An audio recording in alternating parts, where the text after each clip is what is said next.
Plus.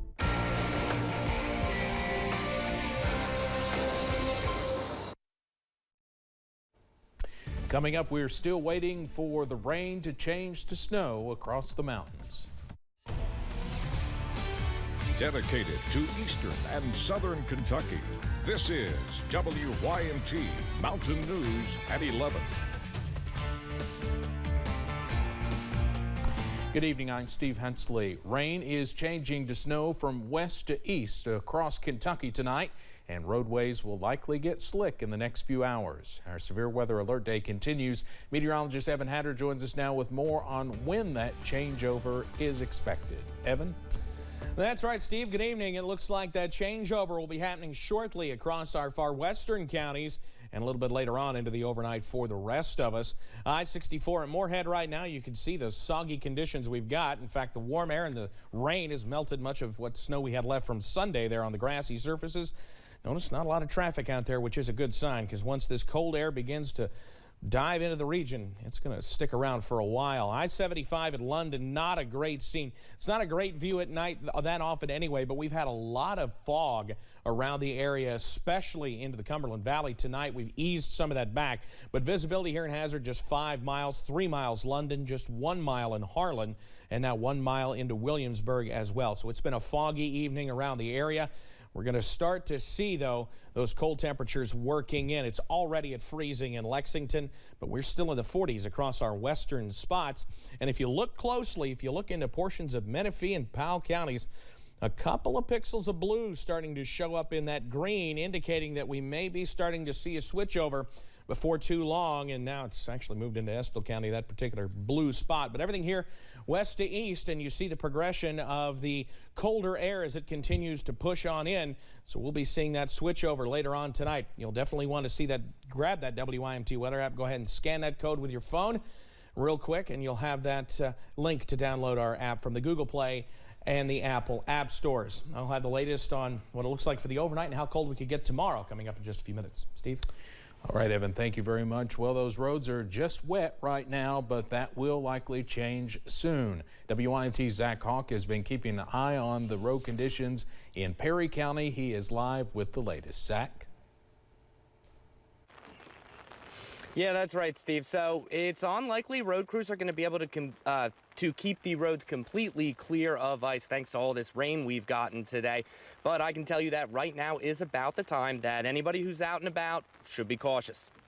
For the third time in this early new year, Freddie Grigsby and his crew used the quiet afternoon hours to organize the equipment and supplies that will help keep roads in good shape. We've got a great staff, a bunch of good guys, hard workers, and they're pretty tough. They get wore naturally, but they push on. A rainy afternoon came just ahead of the winter weather, which washes away the salt.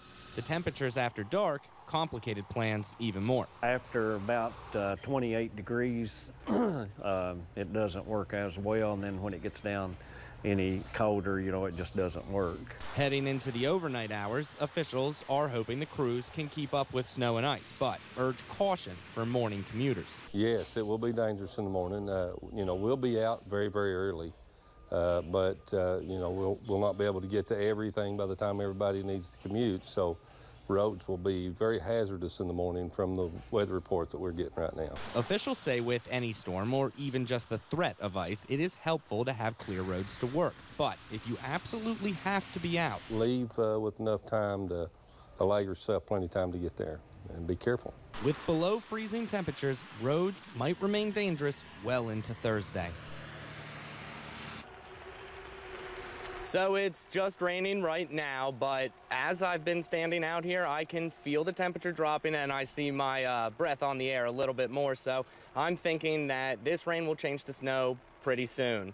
In Hazard, Zach Hawk, WYMT Mountain News. Back to you, Steve. All right, Zach, thank you very much. Even without the snow, certainly a very nasty evening out there with the rain and the fog in some areas. Well, we have more weather coverage and the latest closings on the WYMT News app. If you've not downloaded that app, just put your phone on camera mode and scan the code there on your screen. That will take you to a link to our news app that you can download. You can always find the latest closings and delays there, along with breaking news alerts. You can also receive alerts for specific schools as soon as we receive them. We encourage you to download both the WYMT News and weather apps to stay ahead of the winter weather. As we first told you last night, Patrick Baker was sentenced to 42 years in federal prison for the murder of Donald Mills in Knox County. This was after Baker was pardoned in 2019 by then Governor Matt Bevin, but the case was brought to a federal jury where they convicted him of murder last August. Donald's sister Melinda says right now it's still hard to forgive Baker. The jury is just not nitpicking on Patrick Baker out of the state of Kentucky. Nobody's framing him for murder. You know, that's just the facts of it, because it's been proven, and he's been not convicted once, but twice. Baker's attorneys tell us they plan to appeal the jury's verdict. Governor Beshear has vetoed 2 redistricting bills. House Bill 2 deals with the boundaries for state house districts. The governor said the bill excessively splits several counties. Senate Bill 3 involves the lines for U.S. congressional districts. The governor called it unconstitutional political gerrymandering. With a supermajority, though, in both chambers, Republicans have enough votes to override those vetoes. Senate Minority Leader Mitch McConnell announced that the U.S. Army Corps of Engineers will help fund nearly $700 million in infrastructure projects around the state through the Infrastructure Investment and Jobs Act, as well as the Disaster Supplemental Appropriations Act. In our region, this funding includes projects at Wolf Creek Dam, the Cumberland River Basin, Fish Trap Lake, Carr Creek Lake, Yatesville Lake, and Cave Run Lake. You can find a full list of projects in our region and the amount of funding they are receiving on our website. The Floyd County Sheriff's Office is highlighting some of its hardest working officers whose bites are in fact worse than their barks. K-9 officers Drago and Lita helped the department with everything from drug seizures to traffic stops. And a few weeks ago, Drago helped collar a man who deputies say ran from a crash that injured several people. Sheriff John Hunt says the K-9 officers come with a lot of hard work and sacrifice, but it's worth every second. It is a great payoff. It's a great reward when something like this happens. And then obviously the drug is what they seize for us, and drugs and find is no secret. I mean, it's daily and weekly. We find pretty good amounts of heroin, meth, what the human nose couldn't find, the human eye couldn't see.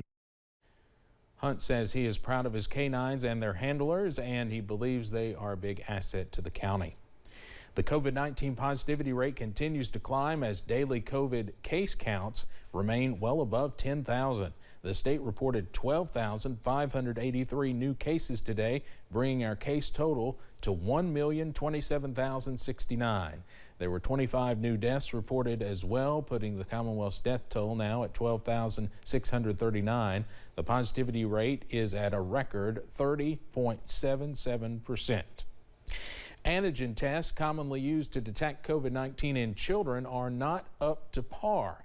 New findings published in the BMJ show the accuracy of tests for children falls short of minimum criteria set by the World Health Organization and regulators in the U.S. and the U.K. Study authors say the report casts doubt on the effectiveness of the tests and their widespread use in schools. People in Pike County are looking forward to several events this year, but officials are still concerned about COVID-19, especially the Omicron variant. WYMT's Jordan Mullins spoke to officials in Pikeville about event planning while making sure those who attend stay safe. A new year has come along, and that means many annual events across the region need to be planned. In Pikeville, this means events like Hillbilly Days, the Independence Day Festival, 5K run walks, and much more. We're very excited about it. I mean, we have, back in November, our team sat down for a day and planned our entire calendar for 2022. COVID-19, along with chilly winter weather, bring many challenges to indoor venues, but have so far been safe and successful by following CDC guidelines. But at those venues, we just follow whatever the public health guidance is. And it's been successful. To our knowledge, we've not had any super spreader events or anything of that nature. But folks in Pikeville are looking forward to warm weather and getting out of the house for some fun. While that's been very successful, it will be nice to get back into the springtime and be able to be more outdoors and have more outdoor activities where we know that it's a much safer atmosphere. And officials are currently planning these events, but with safety always in mind. We have every intention to continue with their events this year, but we are also very focused on keeping people safe. In order to protect the community and its visitors, but still have plenty of fun. In Pikeville, Jordan Mullins, WYMT Mountain News. Ellswick says he and other officials are beginning to plan for 2022's Hillbilly Days Festival in April, but is aware that it may be canceled for the third year in a row, depending on how many active COVID-19 cases there are at the time. You are soon going to start paying more to wash your clothes. The maker of Tide and Gain laundry detergents, Proctor Gamble, has announced a price hike. It also makes Downy fabric softener and Bounce dryer sheets. The company said Wednesday it was raising prices for retail customers by about 8% next month. Procter & Gamble said the move is intended to offset some cost pressures. U.S. consumer prices rose 7% annually in December. That's the steepest climb in prices in nearly 40 years. Kentucky ranks third in grocery spending in the United States. Supply issues have caused a spike in grocery expenses, and owners say they've had to increase prices in their stores to match it. But they say it has not caused a decrease in shoppers coming to the store, only a difference in the items they are buying. I don't think it's caused a decrease. I think everybody knows it is what it is. But at the same time, you just make alternatives, and I think the supermarket is probably, because not just supermarkets, it's across the board. Restaurants, clothing stores, and others are also seeing supply issues cause prices to increase. Coming up at 11, one wrong click and a cyber attack could paralyze your business. We'll share some tips from the FBI on how to protect you and your workplace from ransomware. And winter weather points to work back into the mountains as soon as tonight. I'll have the very latest breakdown from Pinpoint Doppler next.